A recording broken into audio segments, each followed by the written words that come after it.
हामीले गरेको काम चाहिँ ठिक छ कि छैन अथवा त्यो क्वालिटीको हो कि होइन भनेर एउटा जजमेन्ट गर्ने आइडिया हो। र त्यो जजमेन्ट गर्दाखेरि चाहिँ मेकानिकल के अरे विभिन्न प्रोसेसहरू विभिन्न तरिकाले चाहिँ गरिन्छ हैन। अब त्यो टेस्टहरू विभिन्न तरिकाले गरिन्छ। अब जस्तो मैले गरेको काम जस्तो मेसिनरीको मैले काम गरेँ भने मेसिनरीको काममा चाहिँ के चिजले असर पार्छ त नि, अनि त्यो क्वालिटीको छ कि छैन, अनि क्वालिटीको भएन भने त्यसलाई स्ट्रेन्थेनिङ कसरी गर्ने, अथवा क्वालिटीको बनाउनको लागि तपाईँले हिजो हामीले पढ्यौँ नि के अरे बोन्डिङ मिलेन कि, अनि के अरे ब्रिकको ओरिएन्टेसन मिलेन कि, अथवा तपाईँको क्युरिङ पुगेन कि, अथवा धेरै जोइन्टहरू भयो कि, अथवा ज्योमेट्रिसिटी मिलेन कि हैन, यस्तो खालको एनालाइसिसहरू गर्न सकिन्छ।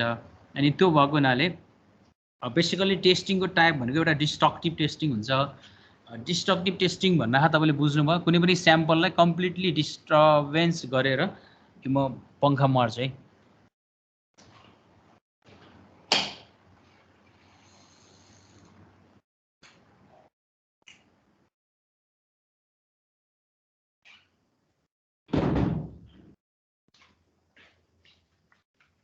डिस्ट्रक्टिभ टेस्ट भन्दाखेरि स्याम्पललाई पुरै डेमेज गरेर जुन स्ट्रेन्थहरू निकालिन्छ त्यसलाई चाहिँ हामी डिस्ट्रक्टिभ टेस्ट भन्छौँ। नन डिस्ट्रक्टिभ टेस्ट भनेको कुनै पनि नफुटालिकन, सेमी डिस्ट्रक्टिभ भनेको केही फुटाल्नु पर्ने तर कम्प्लिट फुटाल्नु पर्ने चाहिँ नहुने, त्यस्तोलाई हामी सेमी डिस्ट्रक्टिभ भन्छौँ हैन।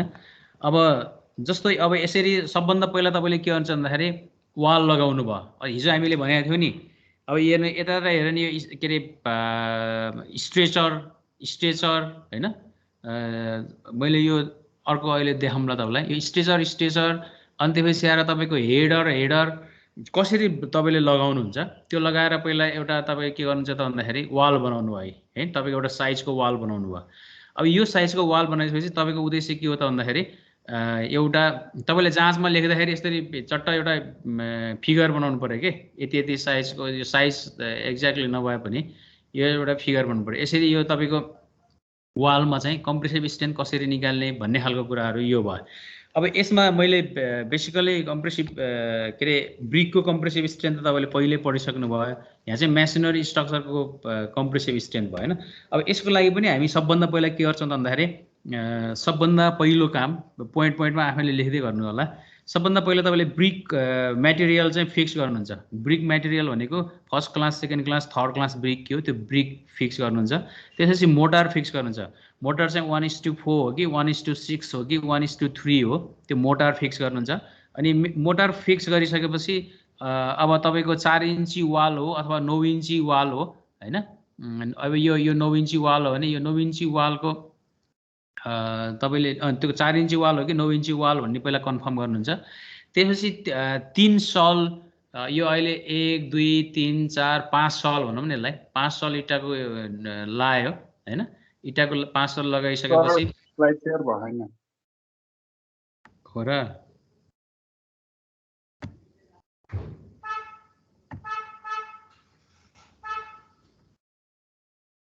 भयो। हजुर सरी है। अब सबभन्दा पहिला तपाईँले के गर्नु पर्यो भन्दाखेरि यो वाल लगाउँदाखेरि पहिला चाहिँ ब्रिक कुन खालको ब्रिक लिने यो थाहा पाउनु पर्यो। त्यसपछि दोस्रो मोटार थाहा पाउनु पर्यो, यो मोटार हो है हैन, यो मोटार हो। अनि तेस्रो चाहिँ वालको के अरे मोटार भनेपछि कुन रेसियो पनि हो पनि थाहा पाउनु पर्यो। मोटार चाहिँ 1:3 को रेसियो हो कि 1:4 को रेसियो हो कि 1:6 को रेसियो हो कि। जस्तो अब हामीले नन बेयरिङ स्ट्रक्चरहरू के अरे वालहरू लगायौँ जुन चाहिँ लोड चाहिँ त्यसले लिँदैन तर त्यो चाहिँ तपाईँको फ्रेम स्ट्रक्चरमा बस्छ भने त्यस्तोलाई चाहिँ हामी के भन्छौँ भन्दाखेरि नन बेयरिङ वाल भन्छौँ, नन लोड बेयरिङ वाल भन्छौँ। त्यो नन लोड बेयरिङ वालमा चाहिँ तपाईँले चाहिँ इन्टरनल खालकालाई 4 इन्चीको पनि बनाउन सक्नुहुन्छ। अनि त्यो एक्सटर्नल वालहरूलाई तपाईँले 9 इन्चीको वाल बनाउनुहुन्छ हैन। अब एक्सटर्नल वालले पनि लिन चाहिँ तपाईँको लोड लिने त होइन के अरे आरसिसी फ्रेम स्ट्रक्चरमा, तैपनि हामी अब भनौँ न एक्सपोजर टु दि इन्भाइरोमेन्ट भएको हुनाले त्यसलाई अलिकति मोटो बनाउँछौँ। त्यो कुन बनाउने हो पहिला त्यो फिक्स गरेर अनि तपाईँले चाहिँ एटलिस्ट 3 सलको के अरे एउटा वाल बनाउनुहुन्छ। अनि त्यो वाललाई चाहिँ अनि बाहिरैबाट तपाईँले क्युरिङ गराउनुहुन्छ।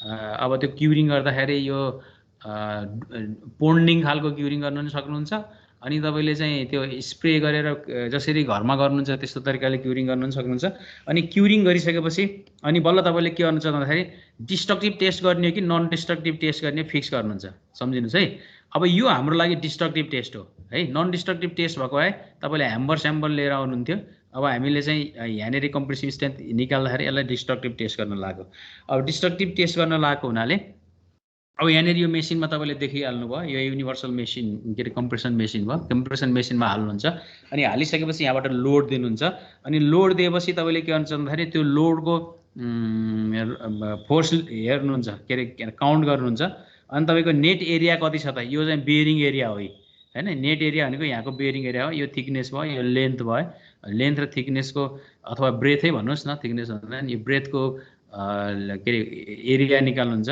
अनि त्यो एरिया निकालिसकेपछि के अरे कम्प्रेसिभ स्ट्रेन्थ तपाईँको पत्ता लाग्छ हैन पत्ता लगाइसकेपछि अनि त्यो कम्प्रेसिभ स्ट्रेन्थ तपाईँलाई कति आउनुपर्ने हो तपाईँको कोड अनुसार अनि त्यो छ कि छैन भनेर टेस्ट गर्नुहुन्छ कम्प्रेसिभ स्ट्रेन्थमा यस्तै नै यो नै हो अब कम्प्रेसिभ स्ट्रेन्थमा हामीले के हो त what are the factor affecting the compressive strength भनेर भन्नुभयो भने पहिलो थोप्लोमा लेख्नुहोस् त अब एउटा सियर के अरे sorry strength of the brick and motor त्यसले असर पार्ने भयो हैन ब्रिकको स्ट्रेन्थ के हो हैन मोटारको स्ट्रेन्थ कति हुनुपर्ने हो कहिले कहिले मोटारको स्ट्रेन्थ पनि तपाईँको लागि चाहिने जति त्यति आउनु पर्यो अनि अर्को चाहिँ टाइप अफ द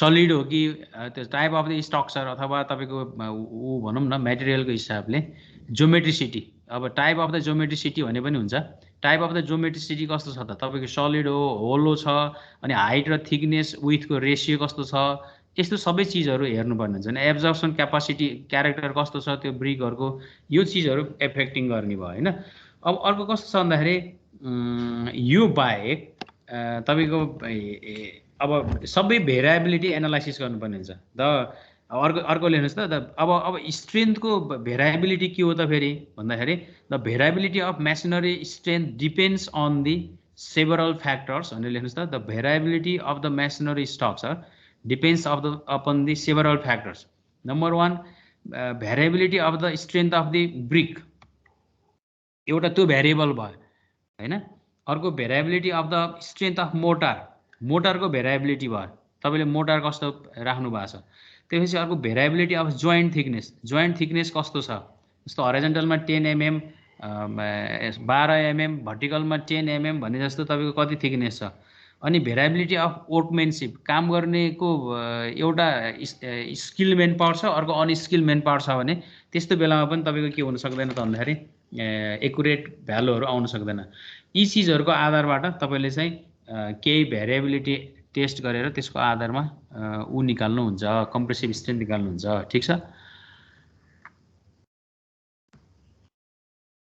अब अर्को छ डायगोनल टेस्ट अब यो डायगोनल टेस्ट भन्नासाथ तपाईँले के बुझ्नु पर्यो भने वालको डायगोनल टेस्ट भनेर आयो हैन अब डायगोनल टेस्टमा चाहिँ यो basically shear strength of the नामै छ diagonal shear test shear strength चाहिँ तपाईँले टेस्ट गर्ने हो है अब when there is the shear के अरे सियर इन ए मेसिनरी हैन द फेलर मे अकर के either on at the brick mortar interface or by diagonal tension है यो एउटा भाषा लेख्दा पनि के हुन्न when there is the shear in a masonry the failure may occur either at brick mortar हैन ब्रिक मोटार जस्तो अब यो ब्रिक हो यो मोटार छ भने कि आइदर यहाँ फेल हुन्छ अरे हैन भने यो डायगोनलमा फेल हुन्छ अरे के यो डायगोनलतिर फेल हुन्छ अरे के कि यसको यो मोटार पार्टहरू जानु पर्यो यहाँको मोटार पार्टहरू नत्र डायगोनल जानु पर्यो भन्ने भयो हैन अनि अर्को चाहिँ the shear resistance of the masonry increases with the shear resistance of the machinery increases with the increase in the normal load between the brick and mortar brick र मोटार मा चाहिँ नर्मल लोड जसरी लाए के अरे जति body भयो त्यसको अनुपातमा सियर रेसिस्टेन्स पनि के हुनुपर्छ त इन्क्रिज गराउनुपर्छ हो नि त त्यसले चाहिँ सियर स्ट्रेस बडी बनाइदियो भने सियर रेसिस्टेन्स बडी हुनु पर्यो अनि अब कस्तो छ भने जसरी तपाईँले त्यो स्ट्रेन्थ अफ मेटेरियलमा जसरी पढ्नु भएको थियो त्यस्तै चाहिँ अब हामी के गर्छौँ भन्दाखेरि अब डायगोनल सियर टेस्टमा सबभन्दा पहिला यसरी तपाईँले के भन्नुहुन्छ भने मेटेरियल बनाउनुहुन्छ। सुन्नुहोस् है, यो प्यानल जस्तो तरिकाले एउटा वाल बनाउनु भयो, यसरी पनि एउटा दिनु भयो होइन। दिइसकेपछि यसैलाई पनि विभिन्न तरिकाले फोर्सहरू दिनु छ क्या। यहाँनिर मैले सबै त्यहाँ देखाइनँ। यसरी फोर्स दिनुहुन्छ कि त्यसलाई यसरी फोर्स दिनुहुन्छ कि एउटा मेथड थियो। अर्को मेथड डायगोनल्ली फोर्स दिनुहुन्छ कि यताको र यताको डायगोनल फोर्स दिनुहुन्छ कि है यो डायगोनल्ली दिनुहुन्छ कि हैन। किनभने डायगोनल भनेको त यो भयो नि, यो डिरेक्सनबाट फोर्स दिँदै हुनुहुन्छ कि हेर्नुहोस् है, एउटा यो डिरेक्सनबाट दिनुहुन्छ कि यो भयो हैन। अनि अर्को चाहिँ त्यो अघि देखाएको अर्को यो तरिकाले दिने हो। अब कुन तरिकाको मेथडमा तपाईँले लोड दिने हो यसमा चाहिँ एकदमै यो चिज चाहिँ आउँछ सबभन्दा पहिला। भनेपछि अब एउटा थोप्लो लेख्दै जानुहोस् त। मैले यहाँनिर त्यो के अरे फिगरहरू तपाईँलाई एउटा एक्सप्रेसन गरिनँ। अब हामीले चाहिँ यो विभिन्न मोडल हुन्छ के, model A, test A, test B. Test A भन्यो भने ठ्याक्कै जोइन्ट के अरे यसरी हरिजन्टली फोर्स दिएको भन्ने हुन्छ, यो वाललाई यसरी हरिजन्टली फोर्स दिएको भन्ने हुन्छ। अनि टेस्ट बी टेस्ट भयो भने यसरी दिएको फोर्सहरू भयो, यसरी दिएको फोर्सहरू भयो। अनि टेस्ट सी भन्यो भने अर्को डायगोनलबाट दिएको भयो, अर्को डायगोनलबाट दिएको भयो हैन। यसरी तपाईँले त्यो विभिन्न टेस्ट टाइप अनुसार सबभन्दा पहिला के दिन्छ के अरे तपाईँले उ दिनुहुन्छ, फोर्स दिनुहुन्छ। त्यो फोर्स दिएको आधारबाट विभिन्न मोडलको एनालाइसिस गरिन्छ के। अनि त्यसमा के भनिन्छ त भन्दाखेरि test B uses the load 250 kilonewton. यसले चाहिँ 250 किलोन्युटन लोड यसले के अरे युज गरिन्छ हैन। अब इन अकर्डेन्स विथ द एएसटिएम स्ट्यान्डर्ड। अनि यहाँनिर कस्तो हुन्छ भन्दाखेरि 8 वटा डिफर्मोमिटर हुन्छ। यहाँनिर यो 8 वटा डिफर्मोमिटर यसरी डिफर्मोमिटरहरू यहाँ सानो डिफर्मोमिटरहरू यसरी राखेको हुन्छ। त्यो डिफर्मोमिटरको काम के हो त भन्दाखेरि डिफर्मेसनलाई चाहिँ मेजरमेन्ट गरिदिने। अब माइक्रो मिटरमा त्यसले मेजरमेन्ट गर्छ। अनि प्यारलली यसले के पनि गर्छ भन्दाखेरि त्यो ट्रान्सड्युसरहरू फिट गरेको हुन्छ, लिनियर भेलोसिटी मेजरमेन्ट गरे हुन्छ। अनि गरिसकेपछि अनि लास्टमा तपाईँले निकाल्ने के हो त भन्दाखेरि अब यसरी फोर्सहरू लगाइसकेपछि ल्याटरल स्ट्रेन कति जेनेरेट भयो त भनेर तपाईँले ल्याटरल स्ट्रेन निकाल्नुहुन्छ। त्यो भनेको जी निकाल्नुहुन्छ, क्यापिटल जी है। त्यो जी निकाल्दाखेरि तपाईँको के हुन्छ त भन्दाखेरि स्ट्रेस बाई स्ट्रेन हुने हो नि जी भनेको। त्यो जी निकाल्दाखेरि तपाईँको एउटा सियर स्ट्रेस निकाल्नुहुन्छ हो, सियर स्ट्रेस निकाल्नुहुन्छ। त्यो सियर स्ट्रेस भनेको यहाँ तपाईँले फोर्स कति लाउनु भयो र त्यसको क्रस सेक्सन एरिया कति छ त्यसको हिसाबमा आउने भयो फोर्स भनेको। अनि अर्को आउँछ सियर स्ट्रेन निकाल्नुहुन्छ। सियर स्ट्रेन निकाल्ने भनेको के हो त भन्दाखेरि एउटा त त्यो हिसाबमा राख्दाखेरिको एङ्गलको आधारबाट निकाल्नुहुन्छ। अनि त्यसको चाहिँ त्यो हराइजन्टल डिस्प्लेसमेन्ट र भर्टिकल डिस्प्लेसमेन्ट कति छ तिनीहरूको स्पेसिङ, यो स्पेसिङको आधारमा अनि त्यहाँबाट तपाईँले चाहिँ सियर स्ट्रेन निकाल्नुहुन्छ। अनि shear stress divide by shear strain भनेको के हो त? Shear stress by shear strain भनेको के आयो त?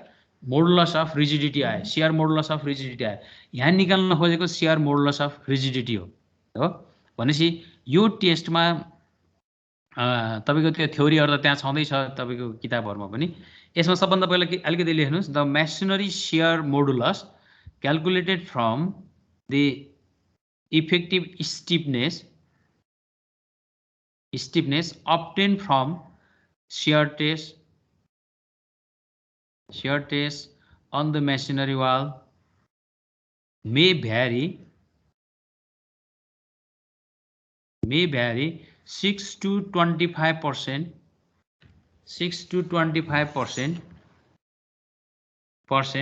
of the measured elastic modulus of the masonry. Measured elastic modulus of the masonry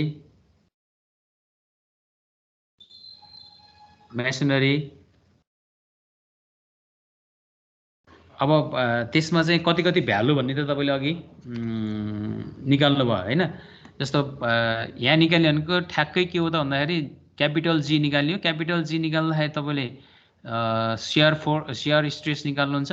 share stress भनेको normal load divide by area, अनि सियर स्ट्रेन भनेको तपाईँको त्यो के भन्छ भन्दाखेरि ग्लोबल डाइमेन्सनमा सियर स्ट्रेन चाहिँ निकालिन्छ भन्ने हुन्छ। त्यो सियर स्ट्रेन निकाल्ने बेलामा एङ्गल र एङ्गलको आधारबाट त्यो ल्याटरल सिफ्टिङ तपाईँले पढ्नु भएको नि, त्यसको आधारबाट निकाल्ने हो।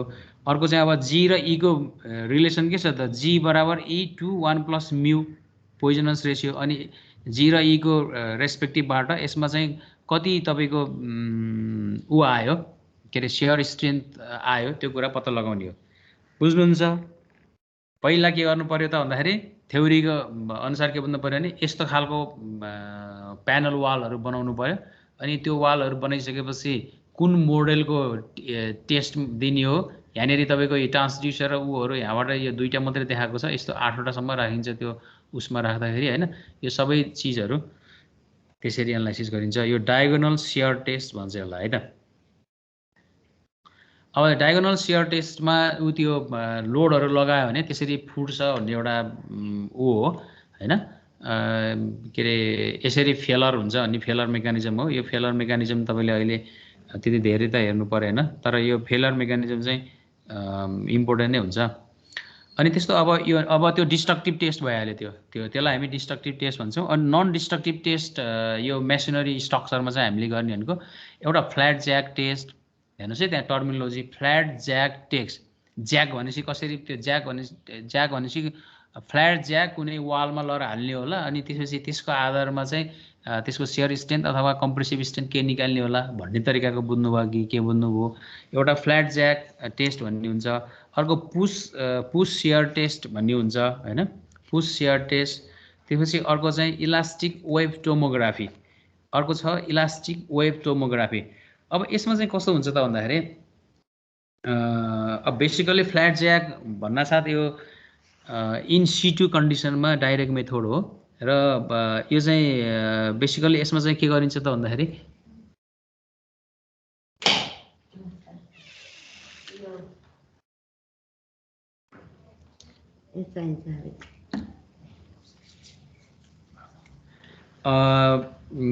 फ्ल्याट ज्याक चाहिँ in CITU डिरेक्सनमा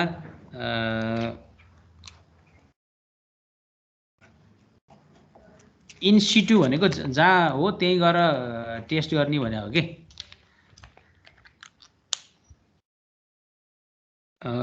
flat jack in situ direct method हो, जुन चाहिँ तपाईँको पहिला के गर्नुहुन्छ भन्दाखेरि यो काम गर्दाखेरि वाल बनाउनु भयो, वाल पहिलाकै छ सम्झिनुहोस्, अनि त्यो मोटार छ नि, ट्याक्क मोटारहरू बाहिर निकाल्नुहुन्छ।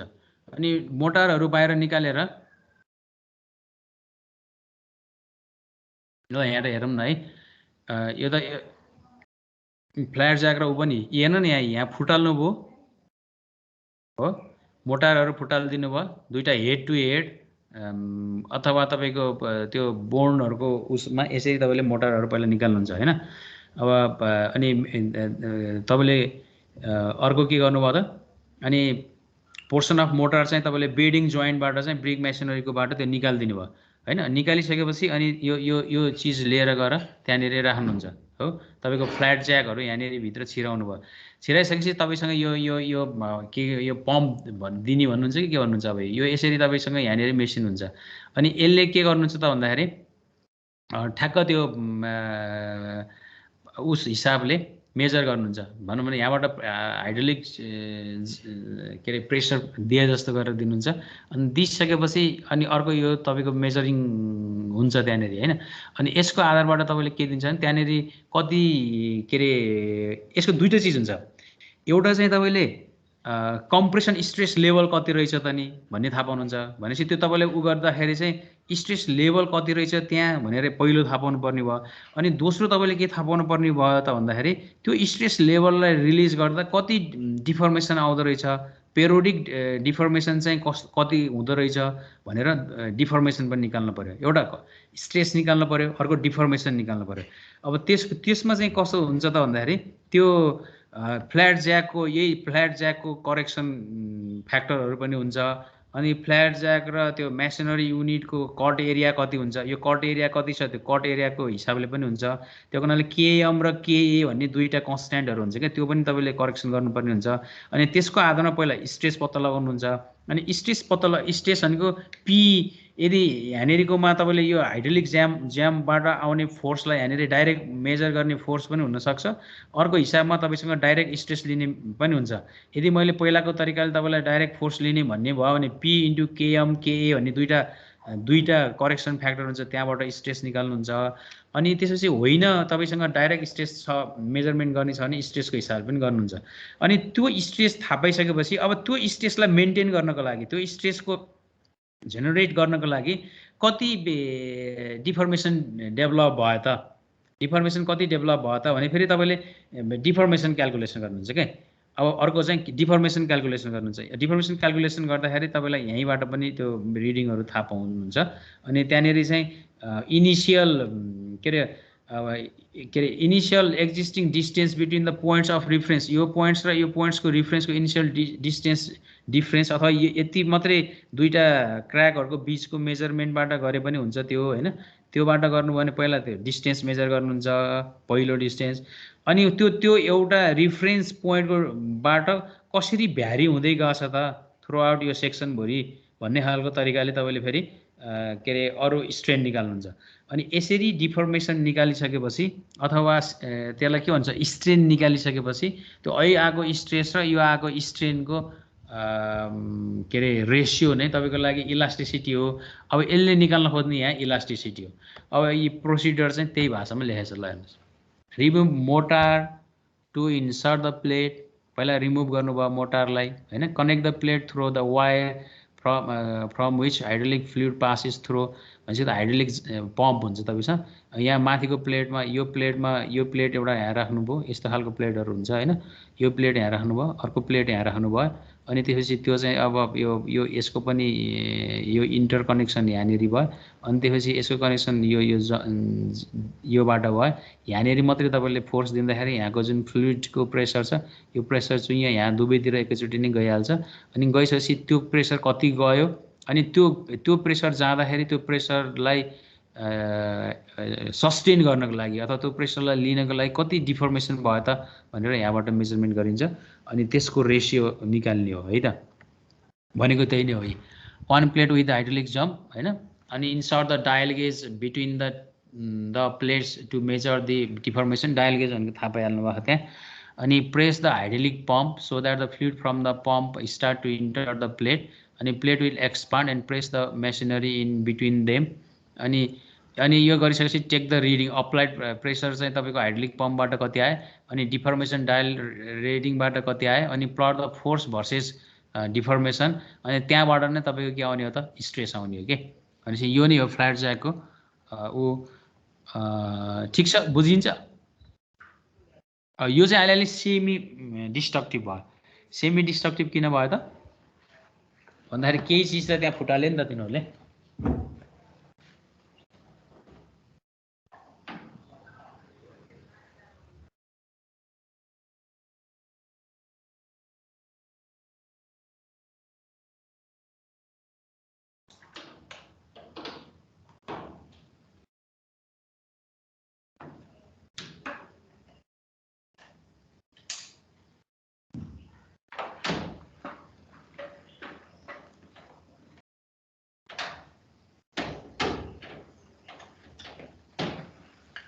भनेपछि मैले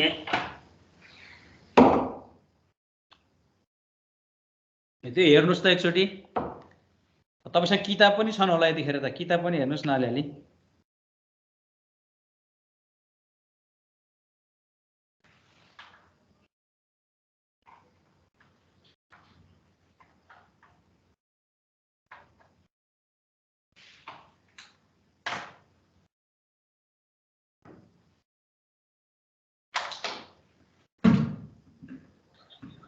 अनि हामीले यिनीहरु टेस्टहरु गर्छ कि गर्दैनौँ प्र्याक्टिकलमा? यो टेस्टहरु हामी गर्दैनौँ। यो नन डिस्ट्रक्टिभमा त्यो ह्यामर चाहिँ गर्छौँ हैन। यो चीजहरु छैन। यो चीज अब बिस्तारै बिस्तारै जोड्न पर्छ। हेर्नुस्, नयाँ नयाँ तरिकाले बनाउनु पर्छ। यो ल्याबहरुलाई एकदम इम्पोर्टेन्स दिएर हाम्रोमा ल्याबहरू कमै छन् यिनीहरूको नन डिस्ट्रक्टिभहरूको कम छ क्या ल्याब एउटा त्यही ह्याम्बर हो कि धेरै पनि युज हुन्छ ह्याम्बर त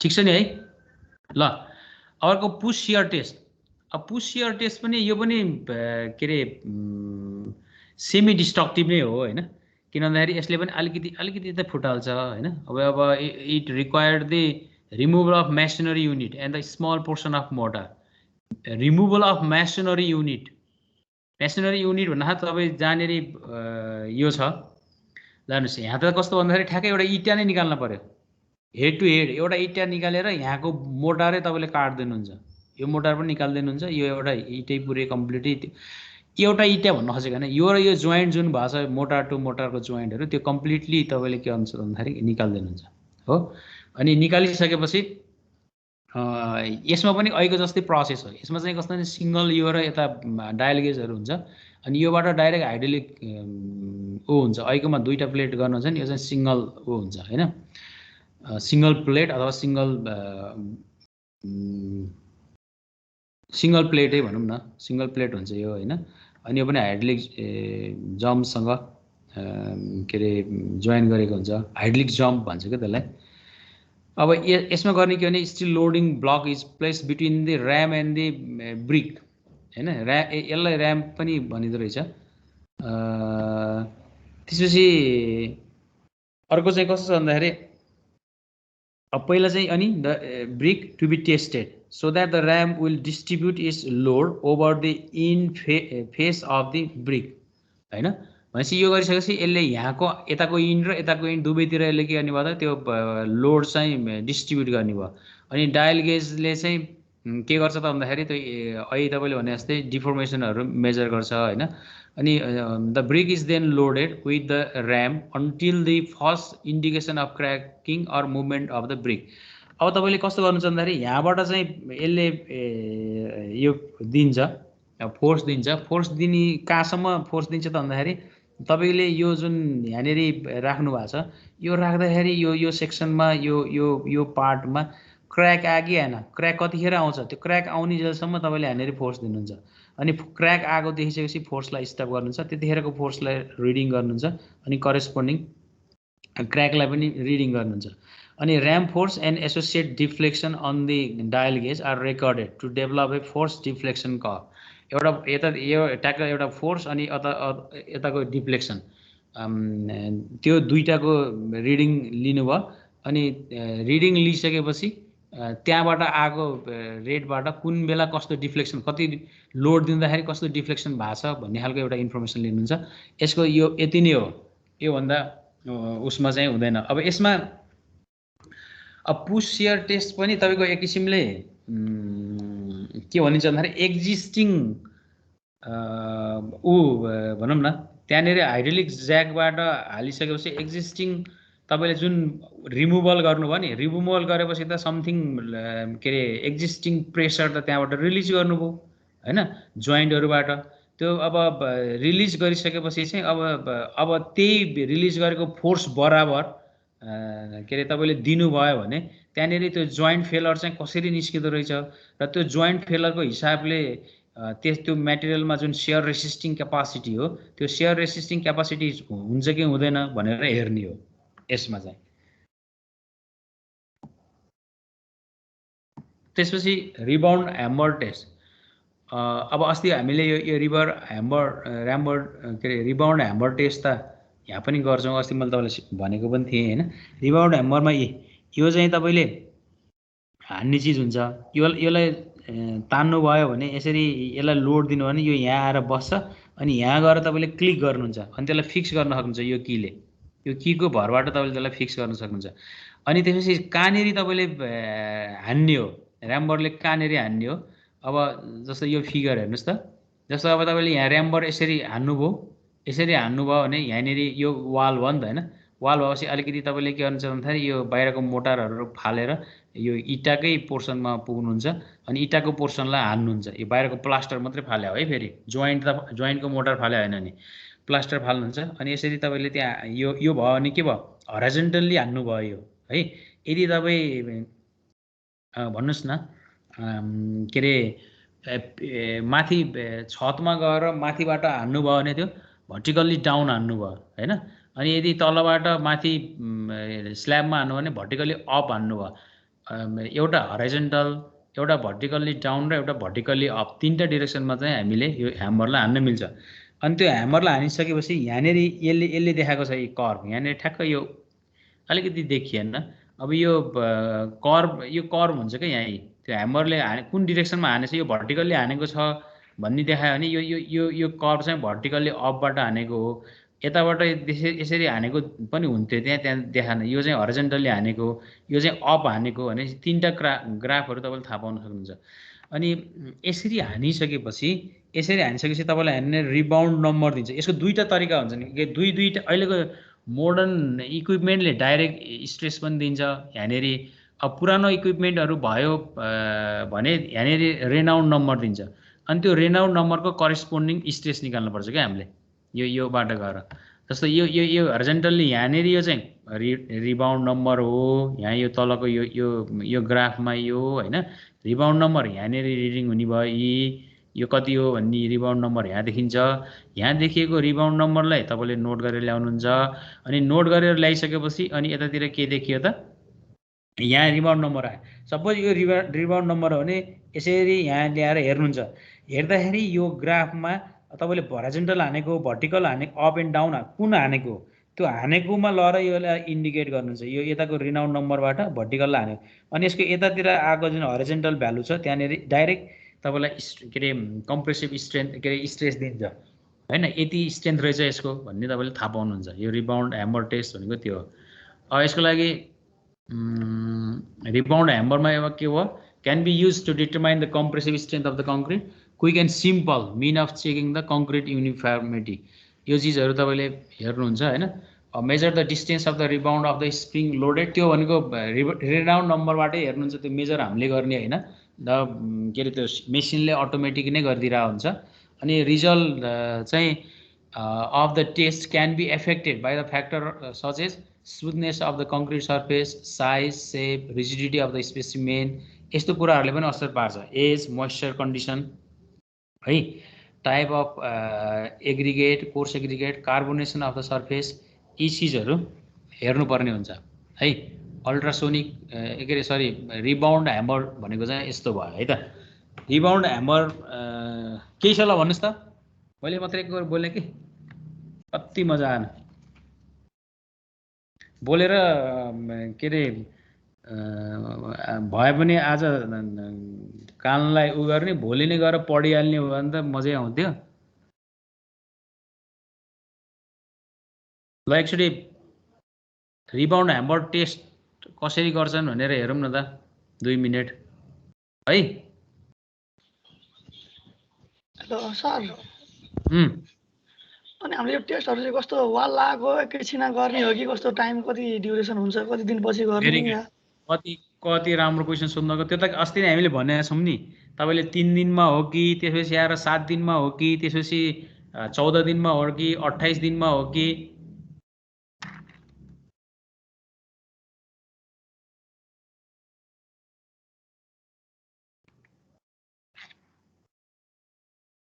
साउन्ड नसुने पनि ऊ हेर्नु है।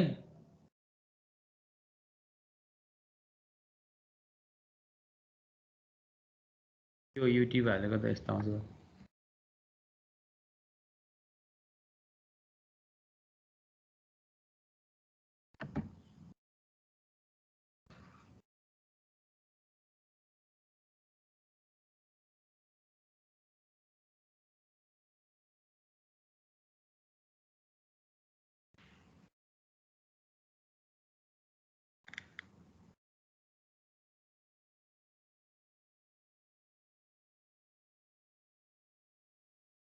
यो कङ्क्रिटमा नि हुन्छ, उसमा नि हुन्छ, दुवैमा हुन्छ।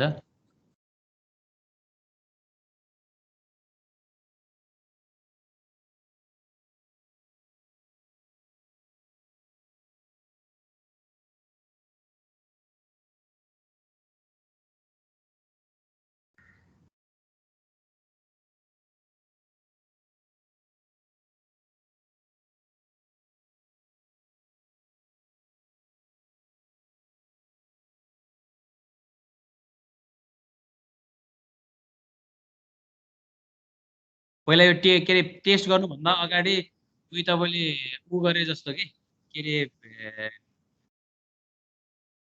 क्यालिब्रेसन गरे जस्तो तपाईँले तपाईँको चिज ठिक छ कि छैन भनेर यो हेर्ने हो।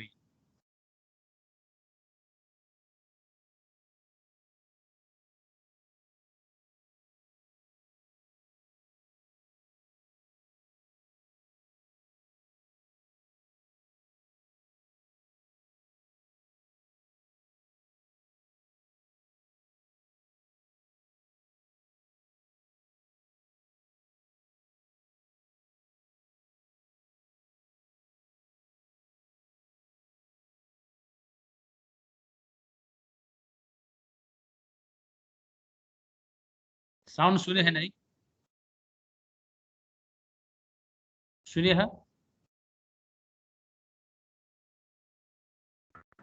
छैन सर। म भन्छु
ल यो ठिक लाग्न ढ्याङड्याङ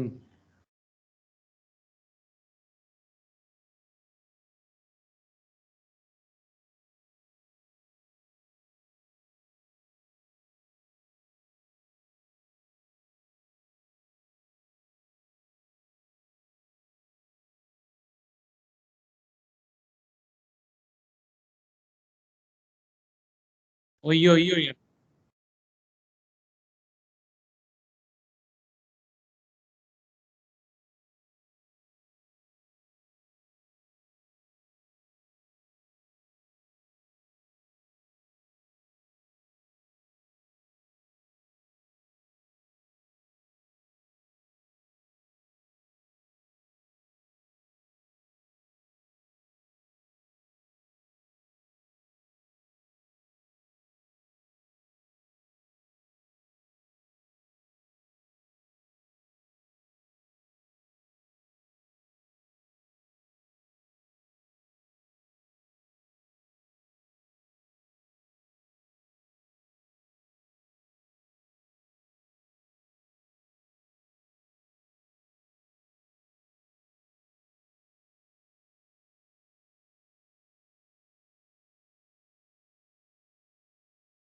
ओके। अब यसमा सबभन्दा पहिला यो गर्दाखेरि के गरिन्छ भन्दाखेरि तपाईँले कहाँनिर गर्ने हो हैन? जस्तो अब वालमा हो, पिल्लरमा हो, बिममा हो, जेमा नि गर्न सक्नुभयो। कङ्क्रिटमा पनि गर्न सक्नुहुन्छ, मेसिनरीमा पनि गर्न सक्नुहुन्छ। अब यसमा चाहिँ यो अहिले मेसिनरीमा गरेको भएर तपाईँले प्लास्टर फाल्यो। प्लास्टर फालिसकेपछि तपाईँले चाहिँ यो सर्फेस चाहिँ युनिफर्म भएको सर्फेस लिनुहुन्छ। अनि एकचोटि तपाईँले यहाँनिर यो प्लन्जिङ गर्नुहुन्छ भनौँ न, एकचोटि गर्नुभयो। गरिसकेपछि यो पोइन्टबाट 20 mm यता अथवा उता अथवा तल कता हुन्छ तपाईँले चाहिँ यहाँ लिन सक्नुहुन्छ। यहाँ पनि 20 mm away from this initial point. अनि तपाईँले त्यहाँनिर पनि के गर्नुभयो त भन्दाखेरि ह्यामरिङ गर्नुभयो हैन? ह्यामरिङ गरिसकेपछि त्यो दुई ठाउँमा गर्नुभयो, 3 ठाउँमा गर्नुभयो। अनि यो अब आफ्नो आफ्नो खालको प्र्याक्टिसहरू छ, कसैले के भन्छ कसैले के भन्छ है। अब हामीले पनि साइडमा यो गरेका छौँ, यस्तो खालको बोहरू बाहिर क्लाइन्टहरूकै मान्छेहरूकै काममा गरिरहेछौँ हैन?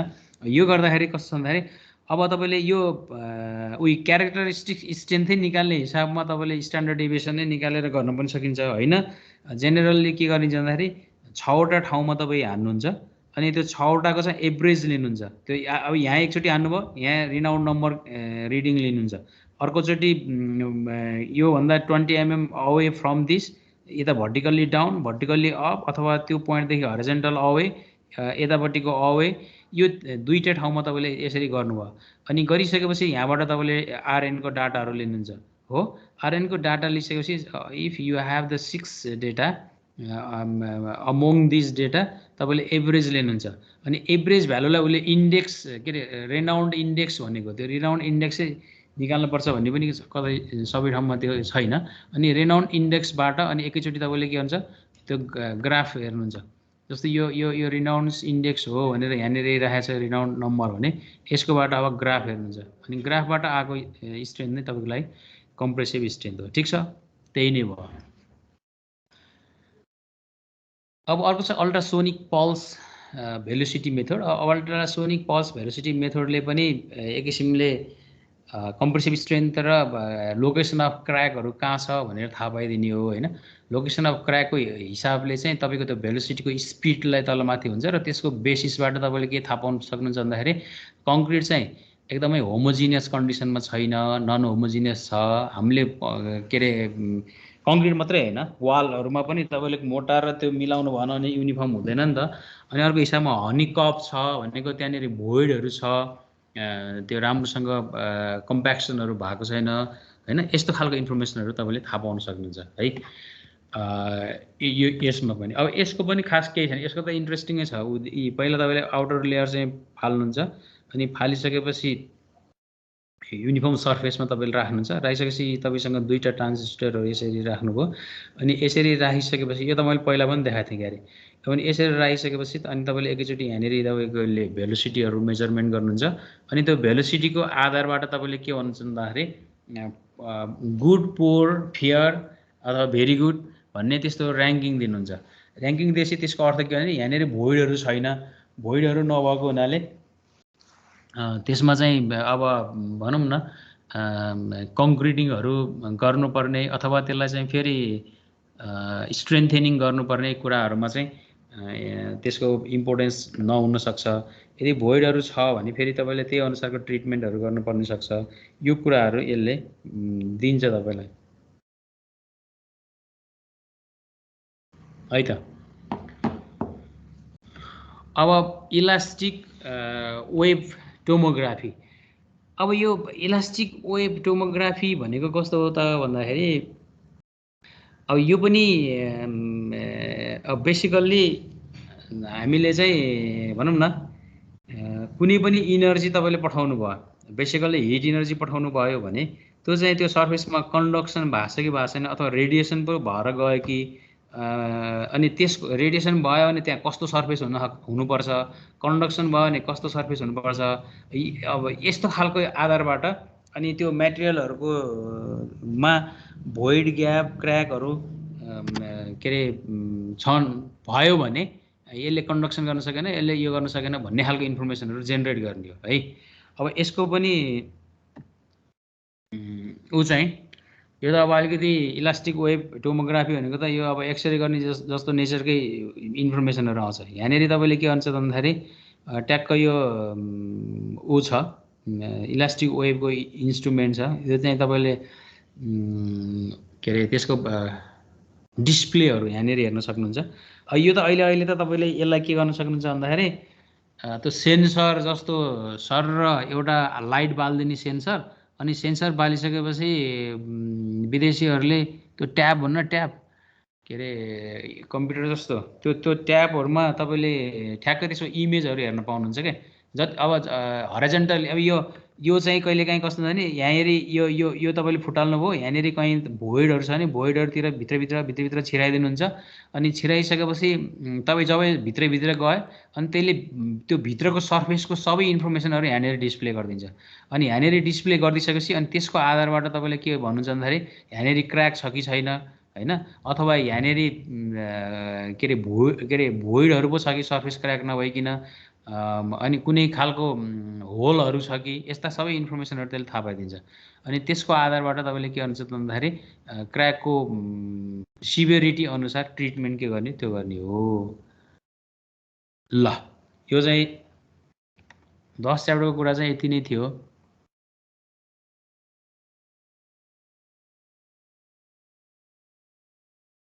मैले हिजो यो यसमा तपाईँलाई एउटा कुरा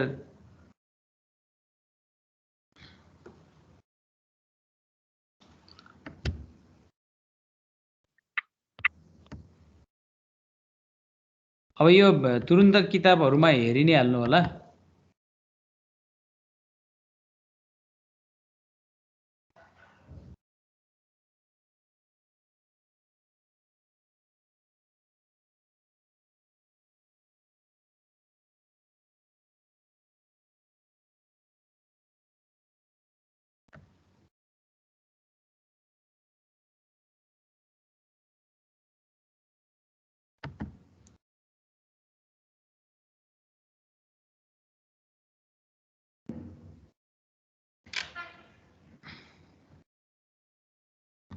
यसमा त्यो ओरिएन्टेसनको हिसाबमा हिजोको मैले तपाईलाई त्यो 7 को सेयर भएको छ नि है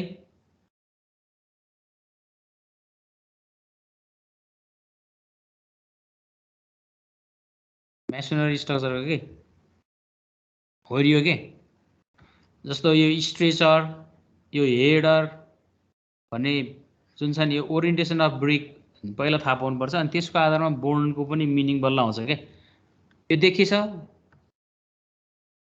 राजकुमार हजुर देखेछ सर अब यो स्ट्रेचर भयो यो हेडर भयो हैन यो ओरिएन्टेसन भन्ने चाहिँ यस्तो हुन्छ कि अब सेलरमा चाहिँ तपाईले चाहिँ यो न्यारो साइडलाई एक्सपोजर गर्नुहुन्छ यो न्यारो साइडलाई हैन अनि सोल्जरमा चाहिँ यतापट्टिको साइजलाई के अरे साइडलाई एक्सपोजर गर्नुहुन्छ यो ओरिएन्टेसन चाहिँ अब सिनर भयो भने यसरी राख्ने भन्ने हुन्छ रोल लक भयो भने यसरी राख्ने भन्ने हुन्छ अनि त्यो बोन्डिङ गर्दाखेरि यो त नि अब तपाईले के गर्नु भन्दाखेरि हेडर के अरे हेडर यो अल्टरनेट हिसाबमा तपाई हेडर राख्नुभयो त्यसपछि स्ट्रेचर राख्नुभयो हेडर राख्नुभयो स्ट्रेचर राख्नुभयो अनि यो एक लेयर भयो अर्को लेयर भयो अर्को लेयर भयो नि अब यो हेडरबाट अनि स्ट्रेचरबाट फेरि के अरे हेडरबाट स्ट्रेचर यो खालको गर्ने एउटा जुन छ यसलाई हामी बोन्डिङ भन्छौँ भने अब त्यो बोन्डिङ चाहिँ जस्तो तपाईले फेमिङ्स बोन्डिङ भयो भने के रहेछ त त्यही हिसाबमा भयो इज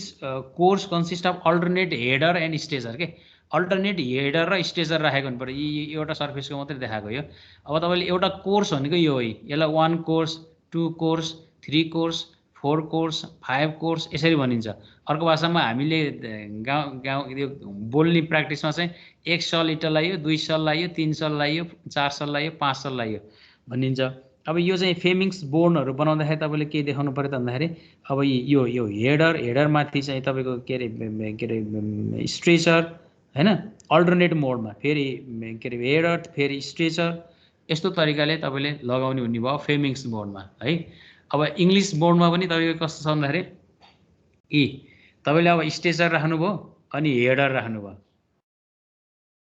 है अब कहाँबाट सुरु गर्नुभयो अब तपाई मैले अहिले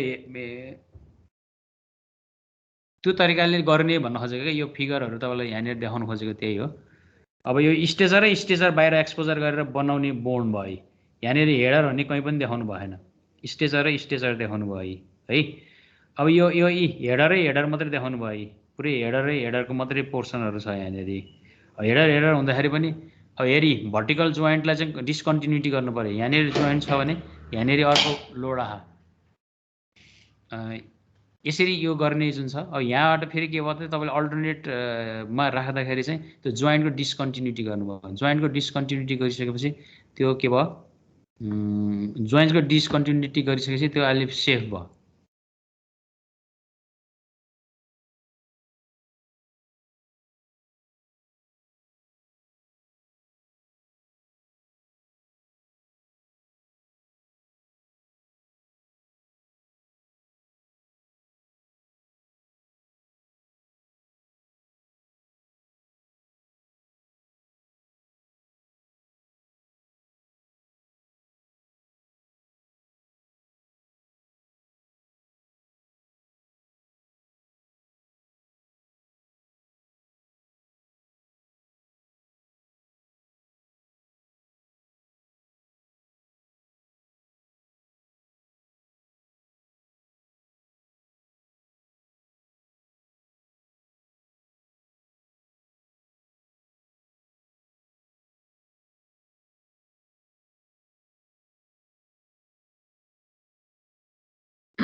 यो हेडर बोर्ड भयो है तपाईको यो यसरी जाँचमा आउँदाखेरि पनि त्यसरी नै देखाउने भयो कि हेडर नै राख्यो भने पनि हेडरमा तपाईले यो जोइन्टहरुलाई चाहिँ कसरी के रे ओभरल्याप गर्ने भन्नुस् न ओभरल्याप कसरी गर्ने भन्ने हुन्छ अब तपाईले कहीं साइडमा गएर हेर्न थाल्नुभयो यो लाइन भरि के रे जोइन्टहरु देखियो भने त्यो भएन फेरि त्यसले त्यो भोलि त्यही जोइन्टबाट त्यो फेलर हुन्छ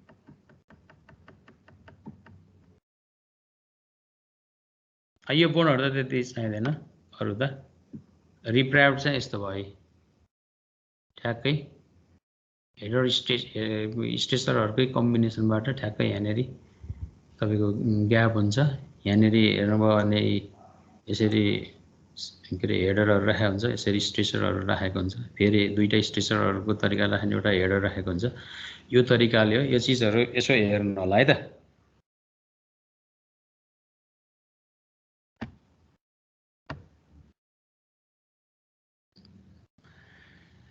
ल अब के छ अरु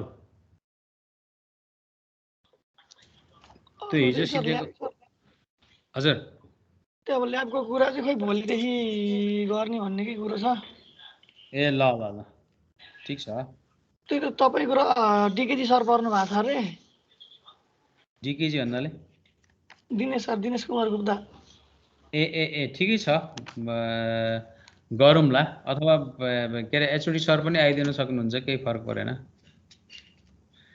त्यो के रे तपाईको आउनु न त्यहाँ भएपछि त केही न केही गरिहालिन्छ नि स्टुडेन्ट भएपछि त्यही त कति बजे आउने कतिबाट सुरु गर्ने कति बजेसम्म गर्ने हो भोलि 10:30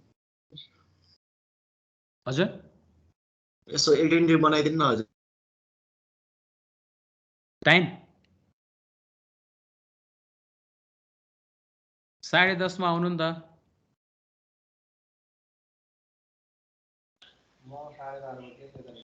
कि कति बजे ठीक हुन्छ तपाईको ठ्याक्कै भन्दा त्यही त हुन्छ त्यतिखेरै हुन्छ तर कति बजेसम्म अब 1-2 घण्टाको भयो भने फेरि दिनकै आउनु भन्दा त अलिकति लामै गर्न पाए हुन्थ्यो भने के ए भन्नाले लामै गर्नलाई यस्तो गर्नु न दुवैतिर मिक्स मिलाउने हिसाबले आउनु न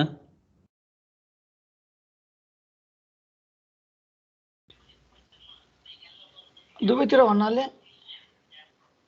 भन्न खोजेको के तपाईको स्ट्रक्चरको पनि अथवा अर्कोको पनि छ भने नि त्यो दुवै एउटा 24 जना त्यता जानुहुन्छ अर्को 24 जना यता अनि त्यो 24 जनामा 12 जना छुट्टाम्ला त्यो पहिला लेक्चर लिने बेलामा सबै राखे पनि केही भएन हैन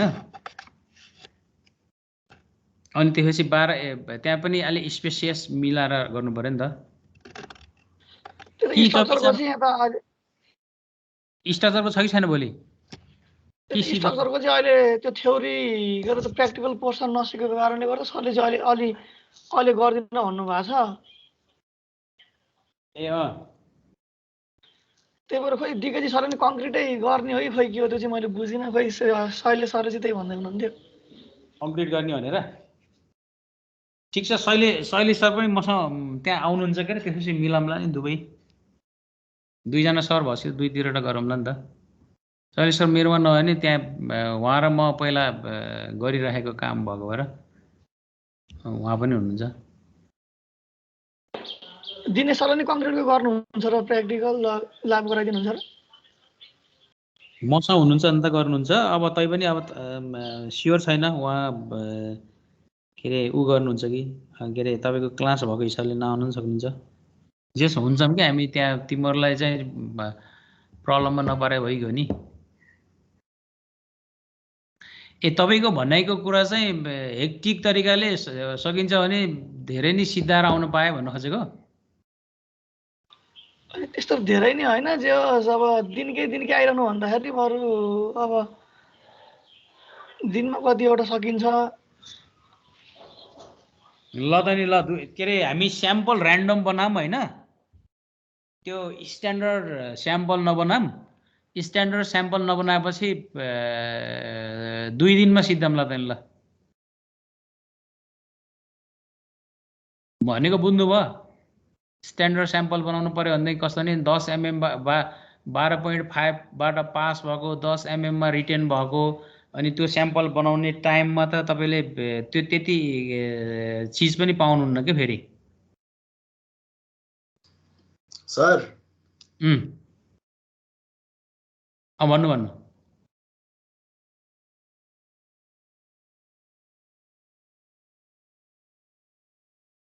सर एटेन्डी बनाइदिनु पर्यो। खोइ मैले त एटेन्डी त बनाएकै थिएँ के अरे। त्यही त शैलेश सरले चाहिँ खोइ कङ्क्रिटको ल्याबमा चाहिँ डिकेजी सर र निर्मल सर हुनुहुन्छ भन्ने जस्तो कुरा गर्नुभएको थियो। खोइ कङ्क्रिटको नि के अरे स्ट्रक्चरको नि हुने रहेछ कि एक्चुअली म कन्फर्म गर्छु शैलेश सरसँग। त्यो भयो भने फेरि भोलि गरियो भने भोलि अर्को क्लास अब थ्योरी क्लास त राख्न मिलेन, किनभने अब यता प्र्याक्टिकल हुन्छ। थ्योरी क्लास कि त्यसरी मिलाएर राख्नु पर्यो।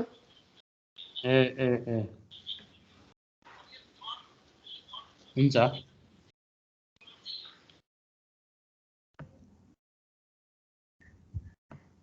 हुन्छ ल त्यो गरौँला। अहिले लिभ हुँ त।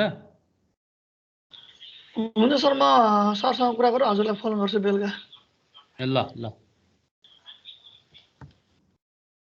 अनि थ्याङ्क यू सर।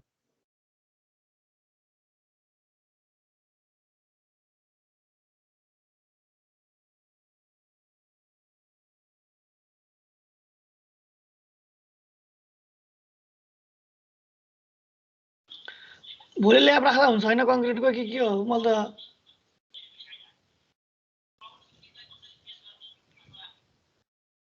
त राख न। अब गर्दै छिटो अब जसै गर्ने हो। त्यही त